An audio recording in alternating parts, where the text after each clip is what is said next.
નમસ્કાર મિત્રો, ગુજરાતી વાર્તા સાંભળવા આવ્યા છો. ચાલો વાર્તાની શરૂઆત કરી. વિરલને મનમાં હજારો સવાલ હતા જે અનિતાબેન એના ચહેરા પર સ્પષ્ટપણે વાંચી શકતા હતા. વિરલ હવે માતાના ખોળામાં માથું રાખીને બેસી ગયો. અનિતાબેન એના વાળમાં હાથ ફેરવતા રહ્યા. દીકરાના મનની ગૂંચવણ માતાથી વધુ કોણ સમજી શકે? અનિતાબેને વિરલના માથે હાથ ફેરવતા જ કહ્યું, શું થયું દીકરા? મમ્મી, અચલભાઈને તમે જરા સમજાવો ને. વિરલે બેઠા થતા જવાબ આપ્યું, મેં મારી રીતે પૂરતા પ્રયત્ન કર્યા બેટા, પણ એથી વધુ દબાણ હું એના પર નથી કરી શકતી. અનિતાબેને એકદમ સ્વસ્થ થઈને બોલ્યા, મેં નાનપણથી જ તમને બંનેને તમારા નિર્ણયો જાતે લેવાની સ્વતંત્રતા આપી હતી. તે પણ MBA કર્યા પછી તરત બિઝનેસ જોઈન કરવાનો નિર્ણય લઈ લીધો હતો ત્યારે મેં તને આગળ ભણવા માટે સમજાવેલો. પણ દબાણ નહોતું કર્યું. હું તમને બંનેને સમજાવી શકું. તમારા પર દબાણ ન મેં ક્યારેય કર્યું છે અને ન તો હું ક્યારેય કરીશ. અનિતાબેને જરા મક્કમતાથી કહ્યું, વાત તો તમારી સાચી જ છે મમ્મી, બસ મને એમ થાય કે પપ્પાનો આટલો મોટો બિઝનેસ જો ભાઈ જોઈન નહીં કરે તો શું થશે? વિરલે જરા ચિંતાતુર શબ્દોમાં કહ્યું, સૌ સારા વાના જ થશે કહી અનિતાબેન હવે એમની રૂમમાં ચાલ્યા ગયા. આમને આમ 2-4 દિવસો વીતી ગયા. એક દિવસ સાંજે જ્યારે અચલ તૈયાર થઈને નીચે ઉતરી રહ્યો હતો ત્યારે એને વિરલને જરા ઊંચા અવાજે કોઈની સાથે ફોન પર વાત કરતા સાંભળ્યો. અરે વોટ, સોરી, 2 દિવસ ઓફિસ શું ના આવ્યા? તમે લોકો તો દેવાળું ફૂંકાવશો. તમે અમારી ગેરહાજરીમાં કંપનીનું હેન્ડલિંગ કરી શકો એની જ તો સેલેરી મળે છે તમને. અને તમે લોકો, હું આવું છું કાલે ઓફિસ. એ ફાઇલ રેડી રાખજો તમે. પછી કંઈક રસ્તો કરીએ કહી વિરલે ફોન મૂક્યો ને હોલમાં બેસીને પેપર વાંચતા શિરીષભાઈ તરફ જતા કહ્યું, ફુવા, આપને કાલે ઓફિસ જવું પડશે. પણ અચલ, શિરીષભાઈ જરા કચવાતા બોલ્યા, ભાઈ પાસે હજી મહિનાનો સમય છે, પણ આપની પાસે જરાય સમય નથી. મહિના પછી ભાઈ બિઝનેસ જોઈન કરે ત્યારે બિઝનેસ સાવ પડી ભાંગ્યો હોય એવી પરિસ્થિતિ હું ઊભી નહીં થવા દઉં. અને જો ભાઈ બિઝનેસ જોઈન ન કરે તો પણ જ્યાં સુધી હું આ બિઝનેસ હેન્ડલ કરું છું એને નુકસાન ન જ થવા દેવાય. વિરલ જુસ્સામાં બોલી રહ્યો હતો. અચલે વિરલ અને શિરીષભાઈની બધી જ વાતો સાંભળી પણ કંઈ જ બોલ્યા વિના એ ઘરની બહાર નીકળી ગયો. પાર્કિંગમાંથી ગાડી કાઢી અચલે માયાને ફોન કર્યો.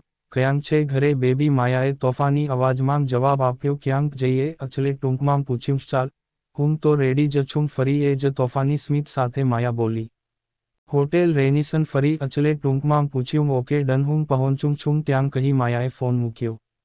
અચલ મસ્ત બની ગાડી ચલાવી રહ્યો હતો. આગળ ખૂબ ટ્રાફિક હતો એટલે એને વચ્ચેના સાંકડા અને જરા નિર્જન લાગતા રસ્તે ગાડી વળાવી લીધી.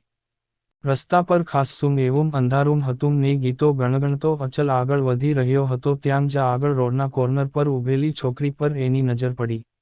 ઓરેન્જ કલરના ટીબેગ સાથે બ્લેક કલરના ચુસ્ત પેન્સિલ સ્કર્ટ પહેરેલી છોકરી અંગૂઠાનો ઇશારો કરી લિફ્ટ માંગી રહી હતી. આમ તેમ જોતા એના એ ભૂખરા અને રેશમી વાળ એના ચહેરા પર અસ્તવ્યસ્ત બની ફેલાઈ રહ્યા હતા ને એ વારે ઘડીએ એ વાળને સરખા કરતી ગભરાયેલી ઊભી હતી. અચલે કાર એ તરફ કરી ઊભી રાખી દીધી.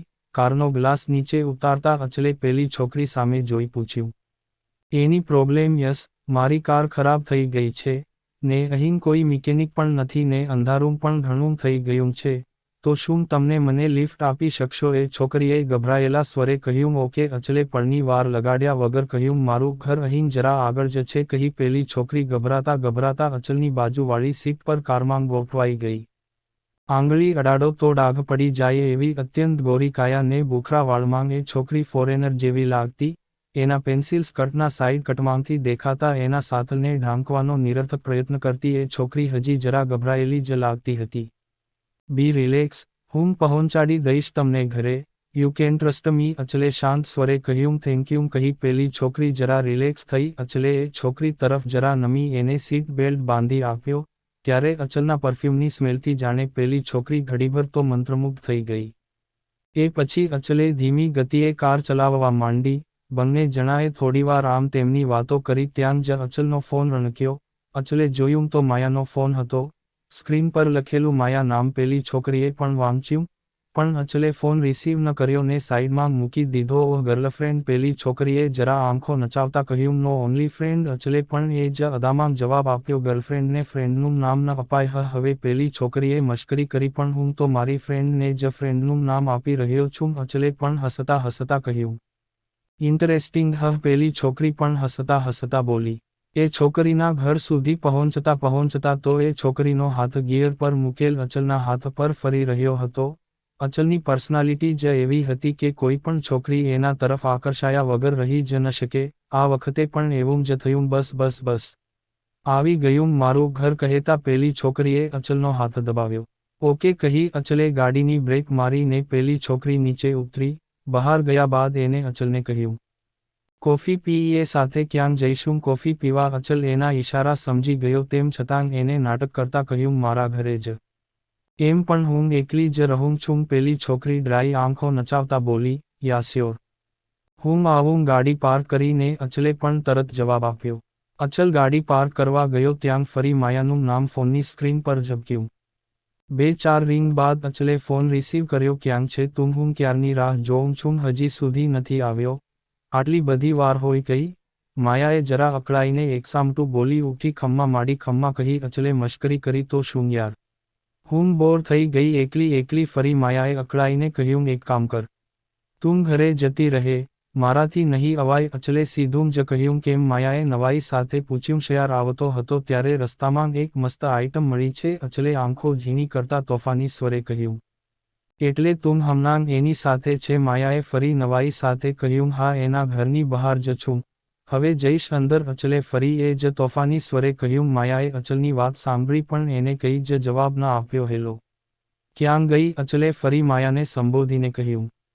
એથી વધુ માયાએ જવાબ ન આપ્યો. ચાલ હું જાઉં છું, રાહ જોવે છે એ મારી કહી અચલે ફોન મૂકવાની તૈયારી કરી. અચલ સાંભળ, માયાએ જરા ગંભીર થઈ કહ્યું. પણ અચલે કંઈ સાંભળ્યા વગર જ ફોન મૂકી દીધો. આવી જ સ્ટોરી સાંભળવા માટે ચેનલને સબસ્ક્રાઇબ અને વિડીયોને લાઇક કરજો મિત્રો. ધન્યવાદ.